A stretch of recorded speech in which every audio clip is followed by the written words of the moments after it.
अस्सलाम वालेकुम, this is Anam Yusuf and you are watching mister Waqar official.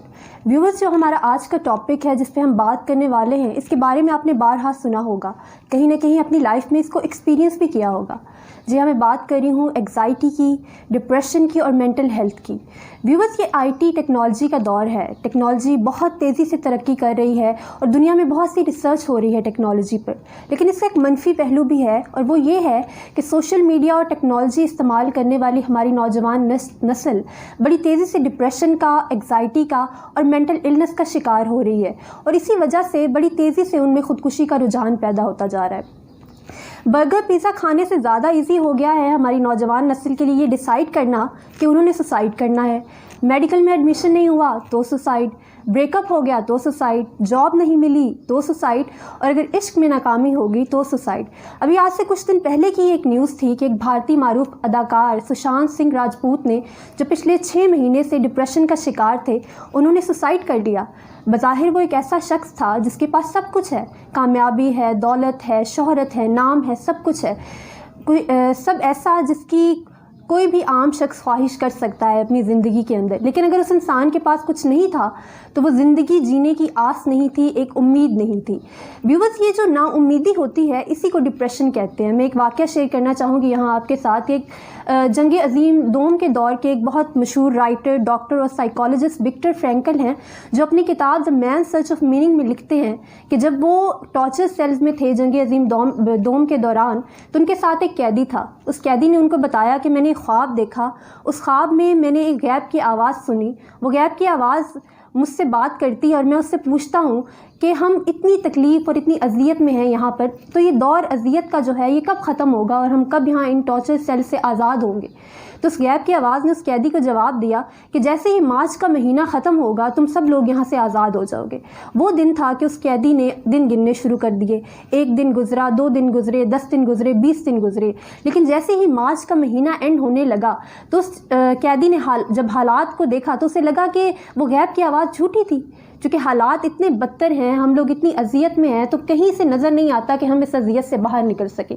यही वक्त था कि जब 29 मार्च का दिन आया, वो कैदी बड़ी बुरी तरह बीमार हो गया और 30 मार्च को उस कैदी का इंतकाल हो गया। अब विक्टर ये सारा वाक़या देख रहा है, वो डॉक्टर। इंसान को ज़िंदगी में तकलीफ़ें नहीं मारती, परेशानियाँ और अजियतें भी नहीं मारती, हालात भी नहीं मारते। अगर कोई चीज़ इंसान की जीने की आस ख़त्म कर देती है तो वो ये नाउमीदी होती है।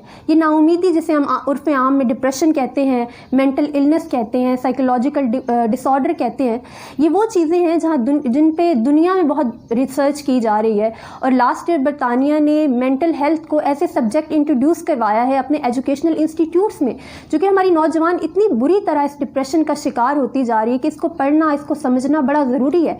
लेकिन हमारी पाकिस्तानी सोसाइटी की और हमारे करंट सिनेरियो की, तो हमारे माशरे में मेंटल इलनेस या डिप्रेशन का ट्रीटमेंट करना या थेरेपी करना वो तो बहुत दूर की बात है। हमारे माशरे में तो इसको मसला या बीमारी भी नहीं समझा जाता।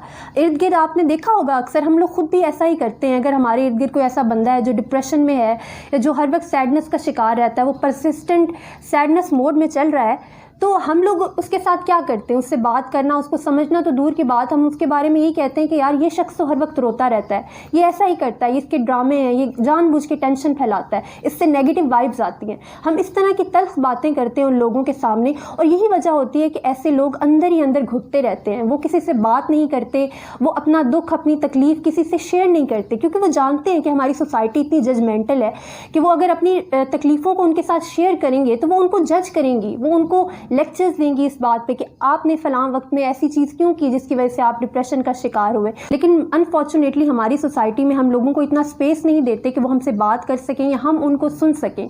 तो किसी की मैयत पे जाकर रोने से कई गुना ज़्यादा बेहतर है कि अगर आपको कोई ऐसा इंसान मिलता है तो आप उससे बात करें, उसको समझने की कोशिश करें। और हम तो वैसे भी मुसलमान हैं, अल्लाह ताला का बहुत शुक्र है। आपको ये जान के बड़ी हैरानी होगी क्योंकि जब मैंने पढ़ा तो मुझे भी बहुत हैरानी हुई। जो मुस्लिम कंट्रीज़ हैं उनमें सुसाइड की रेशो बहुत कम है, और इसकी सबसे बड़ी वजह यह है कि हम मुसलमानों के पास ईमान की कुव्वत है। हमारी ज़िंदगी में अगर कभी कुछ भी बुरा होता है तो हम खुद को यही कहकर बहला लेते हैं, समझा लेते हैं कि बेशक अल्लाह ताला की मसलहत होगी इस चीज़ के अंदर, वरना अल्लाह ताला हमारे साथ इस तरह कभी नहीं करता। तो ये जो ईमान की कुव्वत है ये हमें लड़ने की, आगे बढ़ने की और हालात से जूझने की हिम्मत देती है। तो अपने अंदर ये हिम्मत पैदा करें, اور آخر میں ایک چھوٹی سی بات کہنا چاہوں گی کہ اگر زندگی میں کوئی بھی مشکل آپ کو آتی ہے تو آپ نے اپنے اللہ کو نہیں بتانا کہ اے اللہ میری اذیت، میری مشکل، میری پریشانی کتنی بڑی ہے. آپ نے اپنی پریشانیوں کو بتانا ہے کہ آپ کا اللہ کتنا بڑا ہے. امید ہے آپ کو ہماری ویڈیو پسند آئی ہوگی. مزید اچھی ویڈیوز کے لیے دیکھتے رہیے ہمارا channel mister Waqar official. Thank you.